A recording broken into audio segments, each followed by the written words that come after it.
Merci au comité d'organisation pour ce colloque et pour l'invitation. Je suis toujours contente d'arriver dans les espaces et de démasculiniser. C'est un de mes hobbies. Je vais essayer de tenir le temps, comme mon collègue simpliste. Donc, je vais commencer par dire que cette présentation, je l'ai pensée en conversation avec des penseuses féministes noires telles que Amina Mama, Awina Okresh, Rama Saladieng, Thérèse Dri Assié Lumumba, Sylvia Tamal, Francesca Sobande, Sylviane Larcher, Patricia L. Collins, Bal Hooks, et aussi des organisations afroféministes et féministes africaines transnationales telles que Soche, Moissi, la coordination féministe camerounaise et le collectif 1931. Il me semble important, dans un contexte de marginalisation et d'effacement des contributions des femmes à la production des savoirs, mais aussi aux luttes de libération, de pouvoir citer les personnes avec qui et les organismes avec lesquels on entre en conversation. Donc, souscrivant à l'hypothèse selon laquelle nous vivons sous un régime de colonialité du pouvoir, du savoir, de l'être, du genre et culturel, qui se caractérise par un continuum et une reconfiguration des formes de domination des structures coloniales et culturelles euro-américaines sur des populations issues d'autres cultures, je considère que toute production de savoir, y compris les savoirs critiques, et donc ici les études noires, les études africaines, est traversée également par des rapports de pouvoir liés notamment au lieu de leur énonciation sur les plans géopolitiques et corpopolitiques. Et donc, partant du constat selon lequel l'instruction joue un rôle important dans la construction de notre rapport au monde, et Simplice l'a bien dit tout à l'heure, en déterminant justement les perspectives à travers lesquelles notre connaissance du monde va être formulée, j'ai adopté une approche qui s'appuie sur une praxis féministe noire transformatrice qui transcende les frontières épistémiques et académiques. Il s'agit pour moi d'articuler recherche, enseignement, mais également pratique militante, afin de participer à la fabrique d'une histoire africaine/noire, féministe, connectée, rhizomatique, donc polycentrique, qui met en dialogue la richesse et la diversité des expériences noires situées dans les marges géographiques, politiques, sociales et épistémologiques. Et donc, j'ai élaboré un cadre où je suis en train d'essayer d'élaborer un cadre épistémologique pluridisciplinaire que j'ai nommé les politiques féministes africaines et afroféministes, où je développe une perspective qui mêle la pensée féministe africaine aux autres épistémologies féministes noires qui relèvent des cadres de pensée produits par les femmes noires de la diaspora. Et donc, dans cette intervention, je vais essayer de vous montrer comment ce cadre participe d'une pensée politique émancipatrice, d'une part, et pensée politique émancipatrice qui invite à transgresser et à apprendre à transgresser, puisque je suis enseignante.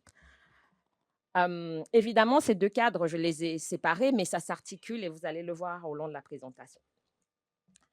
Donc, ce cadre qui vise à déconstruire les rapports de pouvoir qui traversent l'histoire en général et l'histoire africaine et afro-diasporique, part aussi du constat que les courants hégémoniques perpétuent un récit hétéropatriarcal empreint de colonialité. Donc, il s'agit d'avoir une approche engagée, certainement pas de l'histoire objective, ça n'existe pas, évidemment, dans laquelle la production et la diffusion de l'histoire sont centrées sur les marges afin de déjouer les silences de l'histoire qui structurent l'entreprise de décolonisation des savoirs et notamment de l'histoire africaine, l'histoire noire, qui a été entamée au tournant des années 50 et 60, aussi bien dans l'espace africain que dans l'espace européen ou nord-américain. Cette approche engagée s'appuie donc sur le développement d'un programme de recherche-action mené collectivement et conjointement avec des collègues féministes noires, universitaires et ou militantes. Et il a deux volets complémentaires. Et ces volets vont apporter des éléments de réponse et prolonger la réflexion entamée par Simplice, donc des éléments de réponse au point soulevé hier par Stéphane Martelly sur à qui servent les études noires qu'on mène. Donc, d'une part, mon approche va être centrée sur une lecture féministe de l'histoire coloniale et postcoloniale de l'Afrique, et notamment du Cameroun, qui est mon principal terrain d'étude, pour éclairer la colonialité du genre, des savoirs et de l'être inscrits dans les sociétés africaines contemporaines. D'autre part, je vais pratiquer constamment un décloisonnement de la diffusion des savoirs qui va s'étendre au-delà de la tour d'ivoire qu'est l'université. Et je vais donc la pratiquer à différentes échelles, à l'échelle militante universitaire. Donc, pour parler brièvement de mes recherches, donc je travaille sur la participation politique des femmes au Cameroun et mes recherches ont montré que l'absence des Camerounaises dans l'historiographie dominante sur le Cameroun ne relève pas tant d'une indisponibilité des sources classiques, donc les archives, parce que j'en ai beaucoup, mais plutôt de la perpétuation d'une représentation mal centrée de l'espace politique et de la production académique empreinte de colonialité. Celle-ci est donc le produit d'une histoire centrée sur les architectures institutionnelles et une rationalité politique héritée de la colonisation, qui va tendre à naturaliser l'invisibilisation politique des femmes en délégitimant les cadres d'action politique des femmes africaines au sein des sociétés, c'est-à-dire en délégitimant les pensées politiques endogènes à ces sociétés qui permettaient aux femmes de participer. Donc, la colonisation, l'histoire coloniale va donc générer une construction genrée et hiérarchique de la citoyenneté et de l'accès à l'espace public qui va aboutir à une marginalisation des Africaines dans l'espace social et politique, postcolonial, colonial comme postcolonial, ce qui, par effet boule de neige, se traduit par leur absence de l'historiographie. Donc, on voit comment ici tout est lié.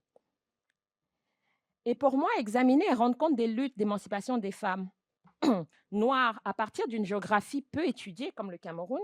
me permet d'opérer un décentrement géographique et d'élargir le cadre d'action et de pensée des féminismes noirs, parce que ici, vous n'êtes pas sans ignorer que souvent, quand on pense féminisme noir, le centre du féminisme noir, c'est les États-Unis qui, du coup, est un centre hégémonique, bien que la pensée féministe noire soit marginale au sein de l'espace nord-américain. Donc, c'est de pouvoir penser comme ça ces marginalités et ces rapports de pouvoir de manière dynamique. Ma recherche a ainsi contribué à valoriser l'activisme politique des femmes,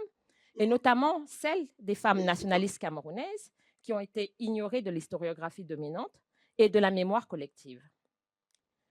Cette recherche met à jour l'existence d'un féminisme africain noir anticolonial qui a déployé une praxis émancipatrice intersectionnelle au croisement de la race, du genre, de la classe, de l'âge, de l'appartenance ethnique et même de la situation géographique, et ceci bien avant même que le concept d'intersectionnalité n'ait été théorisé. Donc, ça permet aussi de déplacer la pensée de ce contexte vers l'Afrique. De même, dans le prolongement de la littérature académique qui est essentiellement anglo-saxonne, sur les mobilisations en zone rurale en Afrique, mes recherches confirment l'existence d'une longue tradition des luttes anticoloniales et antipatriarcales des femmes rurales qui contrastent avec leur absence dans l'historiographie dominante sur les mobilisations. Ma démarche, c'est donc adopter une approche critique des canons de l'historiographie des études africaines et des études noires plus globalement. Et cette démarche se combine avec un engagement communautaire féministe noir qui consiste à décloisonner les frontières érigées entre le monde académique et le monde social et militant pour développer ce que Awino Okache a appelé les communautés épistémiques fondées sur des pratiques de solidarité et une politisation de l'élaboration et de la diffusion des savoirs. Dans ce cadre, la diffusion des savoirs féministes critiques doit emprunter différentes voies et reposer sur une variété d'outils. Donc, on ne peut pas se limiter à produire juste des articles académiques ou des livres académiques. À cet égard, en parallèle de la préparation donc, de l'ouvrage tiré de ma thèse, donc qui sera un ouvrage classique, depuis 1 an et demi, je travaille avec Malvina Barra, Reine Diboussi et Karine Bahanak à la production d'une bande dessinée intitulée En loup, qui portera sur les mobilisations des Camerounaises et les féminismes noirs. Donc ici, il s'agit de cibler un public qui serait des jeunes adultes et voire même des enfants. Par ailleurs, dans le cadre de mon engagement féministe noir au sein de nombreux collectifs, depuis le début des années 2010, j'anime et ou participe à des ateliers de formation qui décentrent le regard des productions des savoirs hégémoniques, entendre blanc, africain-américain, masculin. Dans cette démarche, je participe à la valorisation des biographies des luttes d'émancipation féminines et ou féministes noires africaines, afropéennes et améfricaines. Il s'agit pour moi, comme des collègues, avec les collègues avec qui on fait ce travail, à construire et à enrichir le matrimoine des héroïnes noires et des luttes d'émancipation noire à partir d'une bibliothèque féministe noire centrée sur les luttes féminines et féministes anticoloniales et anti-impérialistes souvent ignorées. Nous procédons donc ainsi à une démasculinisation de l'histoire africaine et afro-diasporique, et notamment du panafricanisme, puisque vous savez que quand on parle panafricanisme, en général, on nous parle des grands hommes, des grandes figures du panafricanisme qui sont uniquement masculines dans beaucoup d'esprits. C'est cette démarche de transformation par la diffusion des savoirs critiques féministes que je prolonge en fait dans mes classes au sein de l'université, en combinant une approche critique des canons de savoir et des modalités d'apprentissage. Donc, ce que j'essaye de faire dans ma pratique en tant qu'enseignante, c'est d'apprendre à transgresser, d'apprendre à mes étudiants à transgresser en transgressant moi-même l'hégémonie épistémologique et la manière de construire des syllabus. Donc, dans le cadre universitaire, mes cours rendent compte de mon ancrage épistémologique et politique féministe et pluridisciplinaire, centré sur l'articulation de l'histoire avec les études féministes noires et de genre, ainsi que les études postcoloniales et décoloniales.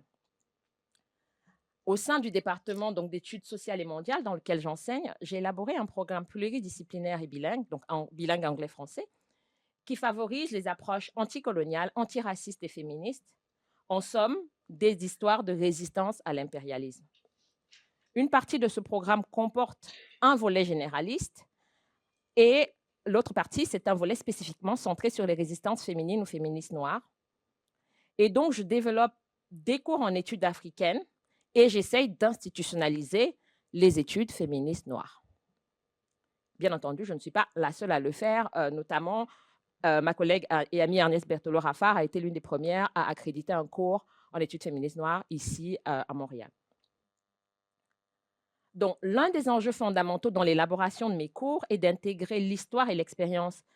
des femmes noires, et notamment des africaines, mais également, à chaque fois que c'est possible, des Premières Nations, parce qu'on est quand même sur leur territoire, dans le courant dominant, c'est-à-dire de les inclure pleinement dans les cours en lien avec les thématiques générales relatives à l'histoire ou à l'histoire de l'Afrique ou aux problématiques de décolonisation. Ceci, bien qu'il existe par ailleurs un volet spécifique dédié au programme féministe noir. Mon objectif est de fournir à mes étudiantes et à mes étudiants les clés pour décrypter, mais également démanteler les systèmes de domination contemporains en les familiarisant avec une approche des dynamiques historiques et sociopolitiques plurielles et complexes, au sein desquelles les questions de genre, les questions décoloniales sont pleinement partie prenante des enjeux globaux d'une part. Ce qui permet d'autre part de sortir ces questions de la marginalité à laquelle on tend à les cantonner lorsqu'on limite leur examen au seul cadre des études féministes de genre et sexualité d'autre part. Donc là, encore une fois, j'ai vraiment une vision dynamique de cette question de la marginalité, c'est-à-dire spécifier un champ d'études peut conduire aussi à sa marginalisation si on ne fait pas attention. Mon approche invite alors à développer collectivement notre sens critique dans ma classe et à se décentrer du savoir dominant, blanc, masculin, à travers l'exploration d'approches souvent marginalisées, voire ignorées dans l'espace académique. À l'instar donc de la démarche préconisée par Bell Hooks, mon objectif est d'amener mes étudiants et mes étudiantes à apprendre à transgresser en développant leur sens critique, fermant des mobilisations pour la justice sociale et raciale. Pour la petite histoire, je dis souvent à mes étudiants, je les encourage à même contester mon enseignement, parce que je considère que c'est en pratiquant, en ayant cette praxis de critique même à mon égard, que je peux développer chez elles et chez eux le ferment mobilisateur, transformateur pour la société. À l'instar des recommandations d'Awino Kesh, je conçois donc mon programme d'enseignement et mes syllabus comme des éléments qui doivent rendre compte d'une approche critique de la citation afin de démanteler les positions hégémoniques dans la production du savoir. À cet effet, mes syllabus sont le résultat d'une réflexion intersectionnelle dynamique qui interroge les dynamiques de genre, de race, de classe, de géographie des auteurs et autrices mobilisés d'une part, en les articulant aux problématiques relatives à la pluri- ou à l'interdisciplinarité, et au type de sources valorisées dans l'espace académique d'autre part. J'essaye de donner donc aux étudiantes et aux étudiants l'accès à une diversité de points de vue et d'analyse en les encourageant notamment à considérer les actrices non académiques comme des actrices de théorisation des problématiques globales. Donc, j'essaye d'organiser autant que faire se peut des conférences dans mes cours où j'invite des militantes à parler de leur travail. Ce programme participe donc aux nombreux efforts qui remettent en cause le déséquilibre des perspectives des politiques et des personnes représentées dans les programmes d'études universitaires, en rappelant que la salle de classe est un espace ouvert sur le monde, en dialogue et en interaction permanent avec ce monde social. Et j'essaye donc de répondre aux appels continus, puisque depuis les années 50, à décoloniser les savoirs dans les universités, aussi bien occidentales qu'africaines. En somme, et pour revenir donc à l'intitulé du colloque, le décentrement que j'opère ne se limite pas à un décentrement des savoirs blancs, hégémoniques et masculins. Il va plus loin, il prétend décloisonner la diffusion des savoirs en promouvant une circulation, ou si on peut dire une contamination, entre espace académique et espace militant, aborder les recherches, l'enseignement à partir d'une posture qui croise un engagement féministe noir avec les études postcoloniales ou décoloniales, permet d'élaborer une histoire inclusive qui rend justice aux catégories subalternes effacées de l'histoire et de la mémoire dominante. Permet aussi d'éclairer les différents rapports de pouvoir. Et c'est une démarche nécessaire dans un contexte où les femmes sont encore rarement considérées comme des actrices politiques au cœur des mouvements de justice et de libération. Ça me permet donc d'éclairer la pluralité des stratégies de résistance auxquelles elles ont eu recours dans le passé et auxquelles elles ont toujours recours aujourd'hui, en offrant des pistes de réflexion critique sur les répertoires d'actions possibles à mettre en œuvre dans nos luttes féministes et dans nos luttes d'émancipation globale pour la justice et la libération. Je vous remercie.